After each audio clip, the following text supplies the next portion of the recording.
A new beginning.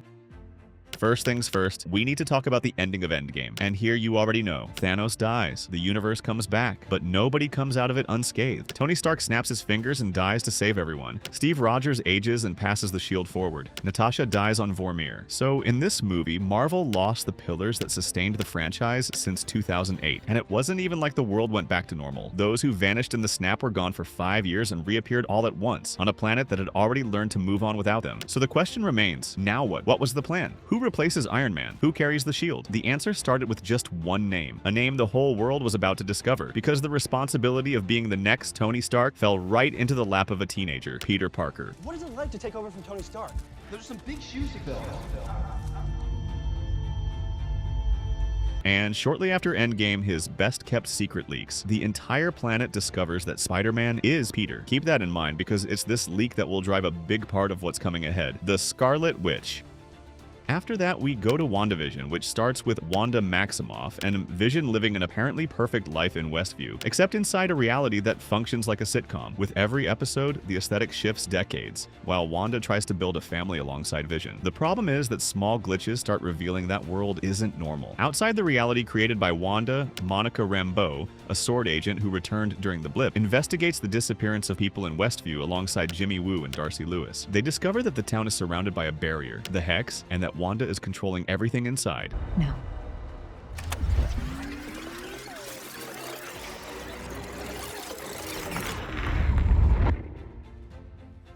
While Vision starts realizing the residents are being manipulated, Wanda gives birth to twins Billy and Tommy, who grow up rapidly and develop powers of their own. The situation gets worse when Wanda discovers her neighbor Agnes is actually Agatha Harkness, a witch manipulating events to find out how Wanda created that reality. Agatha reveals that Wanda isn't simply a person with powers. She is the Scarlet Witch, capable of using chaos magic. This is chaos magic, Wanda.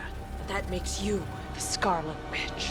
And we learned her powers didn't originally come from the Mind Stone. The stone merely awakened and amplified something that already existed inside her. The most important part, however, lies in the origin of the Hex. After losing Vision in Avengers Infinity War, Wanda receives a message from him revealing he had bought a house in Westview for them to grow old together. Upon arriving at the location and realizing she would never have that life, Wanda loses control of her own magic. Her grief transforms all of Westview into a sitcom.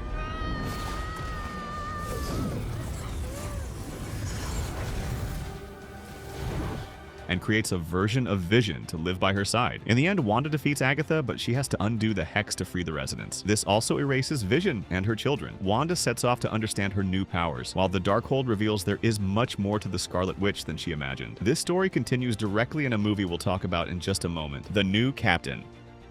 In The Falcon and the Winter Soldier, Sam Wilson still doesn't want to step into the role of Captain America. At the end of Avengers Endgame, Steve Rogers handed him the shield, but Sam decides to put it in a museum. The government, however, chooses another name to wear the suit, John Walker. He is a war hero without superpowers, chosen because he is considered the ideal replacement for Steve. Except the situation changes when Sam and Bucky Barnes face the Flag Smashers, a group led by Carly Morgenthau, a young woman who uses the super soldier serum and believes she is fighting for people abandoned by governments after the blip. The investigation leads Sam and Bucky to Helmut Zemo, the man responsible for pitting the Avengers against each other in Civil War. Zemo hates superpowered people and helps the duo discover the origin of the new super soldier serum. The plot also brings Sharon Carter back, now living as a powerful broker in Madripoor's black market. Except Zemo destroys almost all doses of the serum. John Walker finds the last one and decides to take it after his partner, Lamar Hoskins, is killed. The problem is that the power only amplifies his rage. Walker kills a member of the Flag Smashers using Captain America's shield, and the image completely destroys his reputation. It wasn't me!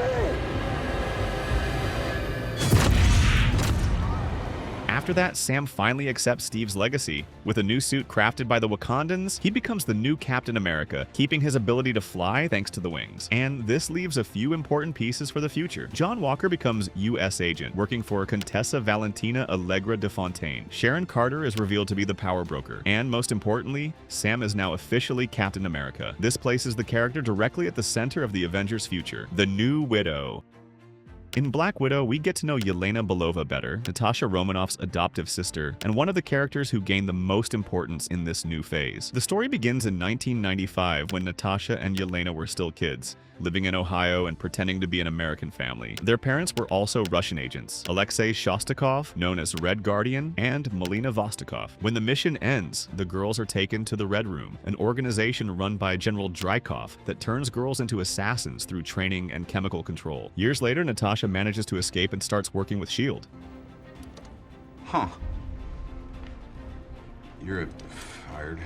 That's not up to you. Yelena, on the other hand, remains trapped in the Red Room until she discovers a way to break the mind control used on the Widows. She manages to produce an antidote and seeks out Natasha to destroy the organization. That's when Yelena stops being just a new Black Widow. She is an extremely skilled assassin, but she has a very different personality from her sister. While Natasha became more closed off and used to hiding her emotions, Yelena is direct, sarcastic, and even turns Natasha's famous hero landing pose into a joke. Why do you always do that thing? Do what? The thing you do when you're fighting. This thing that you do when you whip your hair when you're fighting with the arm and the hair and you do like a fighting pose.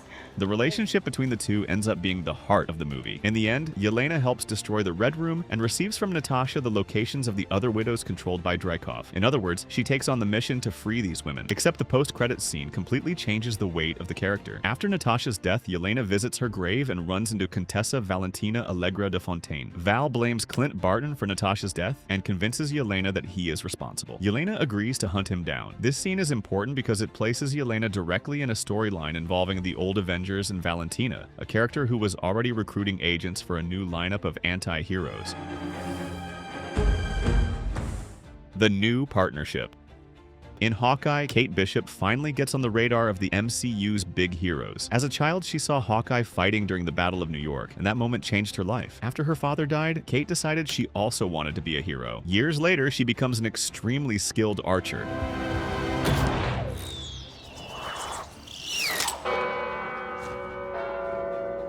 Until she ends up accidentally using Clint Barton's old Ronin suit. The problem is that Ronin has a much darker past. During the period when half the population was gone, Clint assumed that identity and started hunting down criminals. Now, Maya Lopez, leader of the Tracksuit Mafia, wants revenge because she believes Ronin killed her father. Gradually, though, she discovers that the person actually responsible for ordering that death was her own uncle, Wilson Fisk, the Kingpin. While Clint tries to wrap up the problem and get back to his family for Christmas, Kate ends up becoming his partner, and that relationship is the main anchor for the character's future. And there's another important connection. Yelena Belova shows up to kill Clint, believing he was responsible for her sister's death. After confronting him, she finally understands that Natasha sacrificed herself by her own choice. This ends Yelena's hunt, but brings the character even closer to the core of the Avengers. In the end, Clint returns home with Kate and Lucky, the dog she rescued. More than a Christmas adventure, Hawkeye establishes Kate as a clear successor to Clint. And this matters for the future because the MCU is starting to form a new generation of heroes, a new Loki. This isn't the Loki who dies in Infinity War. It's the 2012 Loki, the one who escapes with the Tesseract during the time heist in Endgame. That seemed like a small mistake, almost a joke. But that was what opened the door to everything that comes after. Because as soon as this Loki is captured by the TVA, Marvel completely changes how time works inside the universe. Suddenly, there's a sacred timeline. There are variants. There are branches that need to be pruned to keep everything in order. The multiverse stops being just an idea and becomes a system. It's also worth mentioning that the whole saga we saw before with the Infinity Stones becomes tiny. At the TVA, they use those stones as paperweights. It's Marvel showing that the next event is going to be way bigger. I have these. Oh, we actually got a lot of those. Yeah, some of the guys use them as paperweights. And that's where the series' ticking time bomb comes in. Kang, He Who Remains. He explains to Loki and Sylvie, a Loki variant, that the only reason the sacred timeline exists is because he himself went around killing his own variants before they could cause a multiversal war. And I ended the multiversal war. Once I isolated our timeline And prevent any further branches. Hence, the TVA. That's the warning. Kill me, and you don't free a single timeline. You free all of them. Sylvie kills him anyway. See you soon. And from that point on, the multiverse stops being background noise and becomes the framework for the entire saga. The branches spread out, reality stops being stable, and everything that comes next, No Way Home, the multiverse of madness, is a direct consequence of that decision. From a beloved side character, Loki turns into one of the most important pieces of the entire MCU. Loki's sacrifice.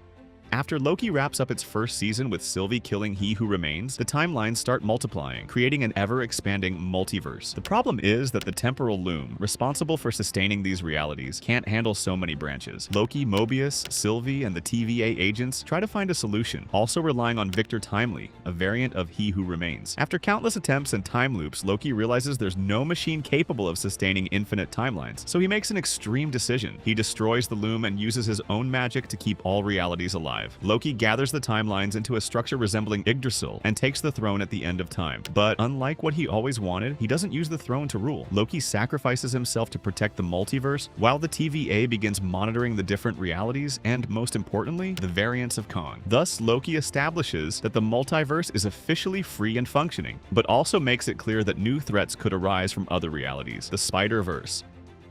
In Spider-Man No Way Home, Peter looks for Doctor Strange to make everyone forget he is Spider-Man. Except during the spell, he keeps asking for several changes and messes Doctor Strange up. The result? The spell gets out of control and starts opening the door to other realities. The first visitors are villains from other universes. Dr. Octopus, Green Goblin, Electro, Sandman, and Lizard show up in the MCU, each coming from a different reality. The most important detail is that they were pulled from their universes right before dying while fighting their respective Spider-Men. Peter wants to stop that from happening. Instead of simply sending the villains back to die, he decides to cure them. It's a decision that ends up costing him dearly. Green Goblin takes control back over Norman Osborn, kills Aunt May. What are you doing, May? Please, will you just wake up and talk to me? Please. I'm sorry.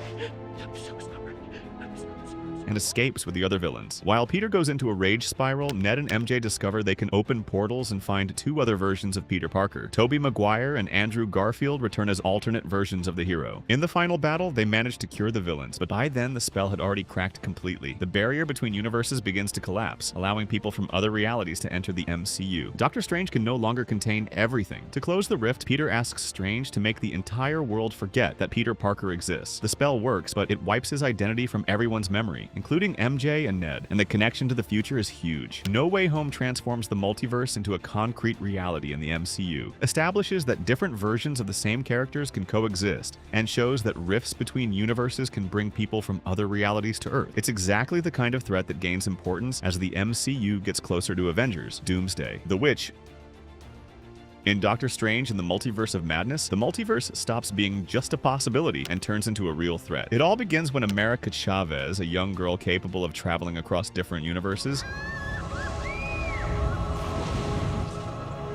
is hunted by creatures that want to steal her power. She ends up being protected by Doctor Strange, who discovers that the person behind the attacks is Wanda Maximoff. After the events of WandaVision, Wanda studied the Darkhold and became the Scarlet Witch. The book showed her alternate versions of her sons, Billy and Tommy, and she believes she can use America's power to cross the multiverse and find a reality where she can live with them. Wanda attacks Camartage and forces Strange and America to flee to Earth 838. There, they discover something even more important. There is a group called the Illuminati, formed by heroes like Reed Richards, Professor X, Captain Carter, and Black Bolt. They explain that a version of Doctor Strange from that universe used the Darkhold to try and defeat Thanos, and ended up causing an incursion, an event capable of destroying entire universes. Wanda invades Earth 838 and wipes out practically the entire Illuminati.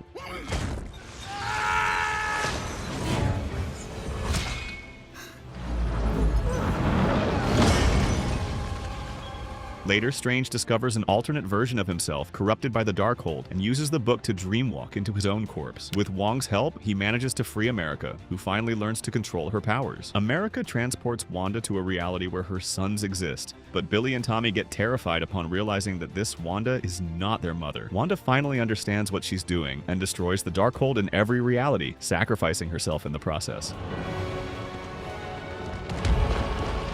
The problem is that the story doesn't end there. In the post-credits scene, a sorceress named Cleo warns Strange that his actions caused an incursion and that he needs to help fix it. Strange then enters the Dark Dimension. This is one of the biggest red flags for Doomsday. Incursions have already been presented as threats capable of destroying entire universes, and now Strange knows exactly how big the problem is. The new pieces on the board. While the multiverse was still taking shape back then, Marvel was also doing something else in parallel, expanding the map. And this section here isn't about a villain or a direct threat to Doomsday. It's about pieces that will only matter further down the road, so let's move fast. Shang-Chi and the Legend of the Ten Rings introduces a new hero, Shang-Chi, and brings back the Ten Rings, which up until then were just a forgotten detail from the first Iron Man. The movie makes a point to clarify that it's much more than a weapon. In the post-credits, Wong pulls Shang-Chi and Katie into the bigger universe, Bruce Banner and Captain Marvel join the conversation, and the rings reveal they're emitting some kind of signal. Marvel hasn't revealed everything about it yet, but the piece is on the board. Eternals is probably the most disconnected from all of these, but it does two important things. It brings the cosmic scale into the MCU for good with the Celestials, And I will return for judgment.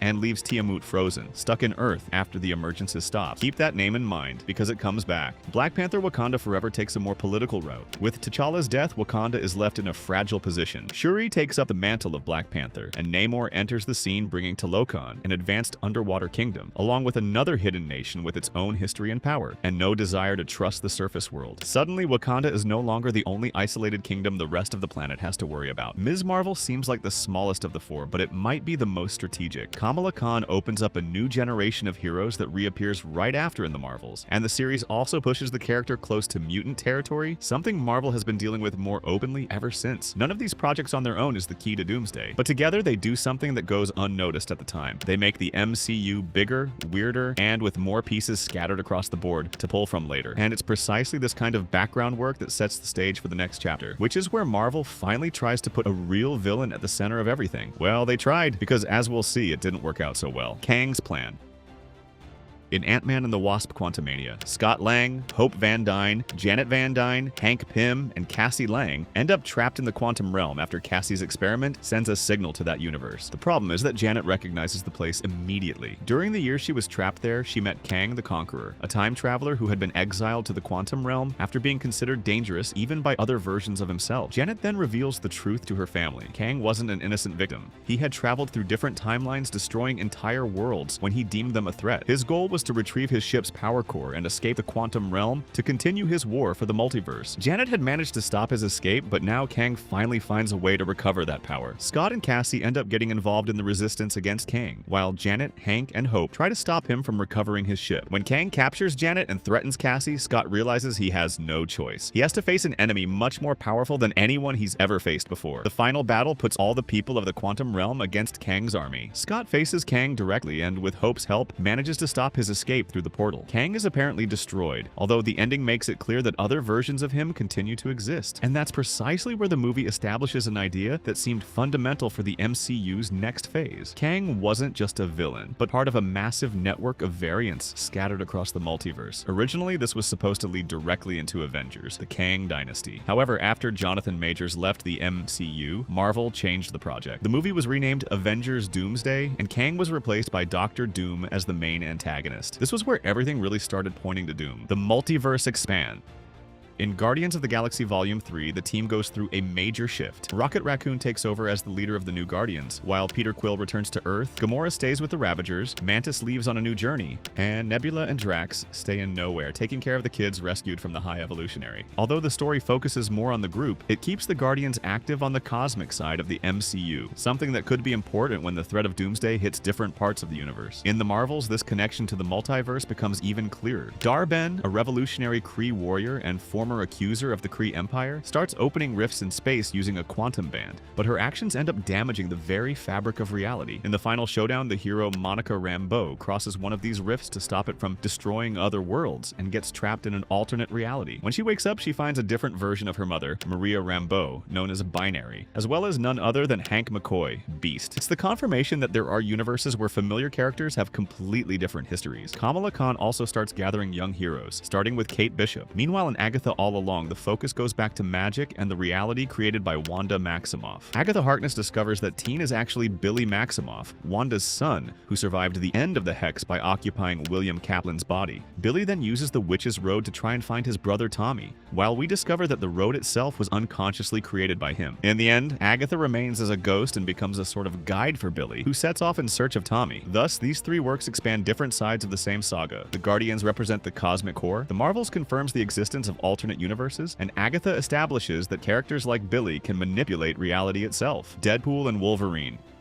In Deadpool and Wolverine, Wade Wilson, Deadpool, discovers that his universe is doomed because Logan, that reality's Wolverine, died. This happens because Logan is what's called an anchor being, an essential figure for that universe's stability. Trying to save his reality, Wade looks for a Wolverine variant, but discovers you can't simply replace the original Logan. For interfering with the TVA's plans, Wade is sent to the Void, where he meets Cassandra Nova, Charles Xavier's sister, and one of the biggest threats in that place. She intends to use the Time Ripper to destroy all timelines and leave only the Void. To face her, Deadpool and Wolverine team up with characters from other realities like Laura, Elektra, Blade, and Gambit, many of them linked to the old X-Men movies. In the end, Cassandra manages to reach Wade's reality and puts her plan into action, but Deadpool and Wolverine destroy the Time Ripper. The two survive by sharing the energy needed to destroy the machine, while the TVA prevents Wade's universe from being destroyed. And that's precisely where Deadpool and Wolverine gains importance for Marvel's future. Just like Loki, Doctor Strange in the Multiverse of Madness, and the Marvels, the movie reinforces that there are countless variants, universes, and timelines coexisting at the same time. This directly sets the stage for Doomsday, as Marvel can now bring together characters from different realities into a single conflict. Hell answers to me. The New Avengers. In Captain America: Brave New World, Sam Wilson finally steps fully into the role of Captain America. Wait for it. While Joaquin Torres becomes the new Falcon.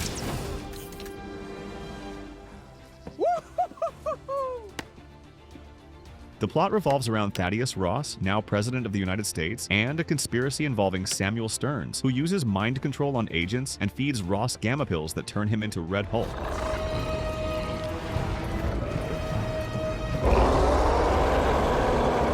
In the process, adamantium also emerges, discovered in the region where the celestial Tiamut appeared, connecting the MCU more and more to cosmic events and the future X-Men. After defeating Ross and preventing an international war, Sam decides to form a new team of Avengers, but his won't be the only group gathering heroes. After being defeated and sent to the raft, Samuel Stearns, the leader, still had one last card up his sleeve. In the post-credit scene, Wilson goes to the prison to confront him, but Stearns reveals something much bigger. He then warns that there are other worlds beyond the one Sam and the rest of the heroes live in. Stearns warns that the heroes of Earth 616 might believe they are protecting the only existing world, but soon they'll have to deal with the others. This is where Brave New World starts connecting with a multiverse saga, setting the stage for the incursions. Do you think you're the only ones? Do you think this is the only world?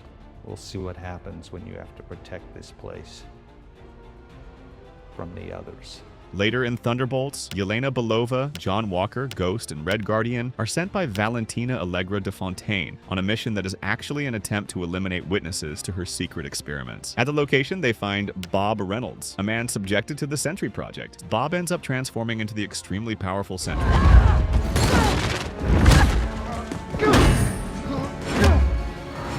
but also awakens his dark side, the Void. The entity threatens to destroy New York by trapping people in dimensions based on their greatest traumas. Yelena manages to reach Bob and, with the group's help, gets him to regain control. I'm here. You're not alone. The most important part happens next. Valentina manipulates the situation and presents Yelena, John Walker, Ghost, Red Guardian, and Sentry to the public as the New Avengers. The New Avengers. Thus, the MCU now has two competing Avengers teams, while Sam Wilson leads his own group. And the post-credit scene makes the connection to Doomsday practically explicit. While the New Avengers debate their rivalry with Sam, the Watchtower detects an extraterrestrial ship arriving at Earth. On the side is a massive number 4, Earth 828. In the Fantastic Four First Steps, we get introduced to Earth 828, a reality different from the main MCU. In 1964, Reed Richards, Sue Storm, Johnny Storm, and Ben Grimm are already global celebrities after gaining powers during a space mission. While Reed advances the technology and Sue works for peace through the Future Foundation, the two discover they are expecting a child, Franklin Richards. Everything changes when the Silver Surfer, Shalabal, arrives on Earth with a terrifying message. Your planet is now marked for death. Your world will be consumed by the Devourer. There is nothing you can do to stop him. Galactus is coming to consume the planet. Reed confirms that several worlds have already been destroyed by him and tries to find a way to save billions of people. When the four confront Galactus, he reveals that Franklin possesses an extraordinary amount of cosmic energy. You carry the power to save your world. Inside her, the child. He offers to spare Earth in exchange for the child, but Reed and Sue refuse to sacrifice their own son. I will spare your world in exchange for the boy. Back on Earth, Reed develops a plan to transport the entire planet to another solar system using massive teleportation bridges. The plan almost works, but Galactus arrives and captures Franklin. In the final confrontation, Sue uses all her power to push him toward the portal.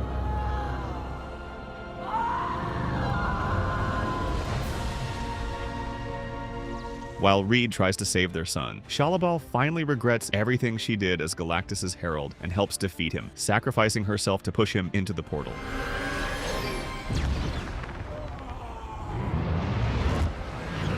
Sue apparently dies, but Franklin manages to resurrect her, and then we reach the most important detail for Doomsday. 4 years later, Sue finds Franklin interacting with a mysterious man wearing a green cape and holding a metal mask. That man is Victor Von Doom. The scene directly establishes the connection between the Fantastic Four and the main villain of Doomsday, and the most interesting part is that we're talking about a different reality, Earth 828. Therefore, this movie not only introduces the Four into the MCU, but sets up another fundamental piece for the multiverse conflict that's forming. Reed Richards, Sue Storm, Franklin Richards, and Dr. Doom are now part of the same reality that will be involved in the events of Doomsday, a new day.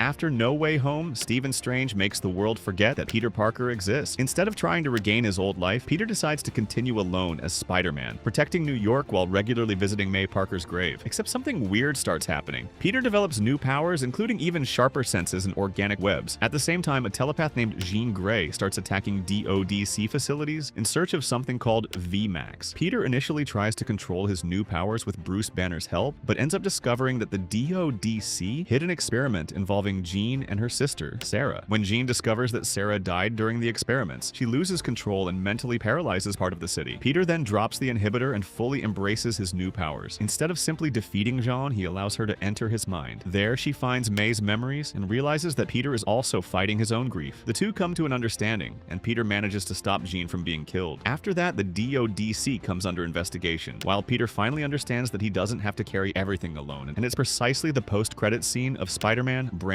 New Day that might be important for Doomsday. A tracker created by Ned detects a signal associated with Peter, but instead of remaining on Earth, the signal pops up in space. But we'll talk a bit more about that in the video popping up right there on your screen. Every MCU post-credit scene that leads to Avengers Doomsday. Click and watch. See you there.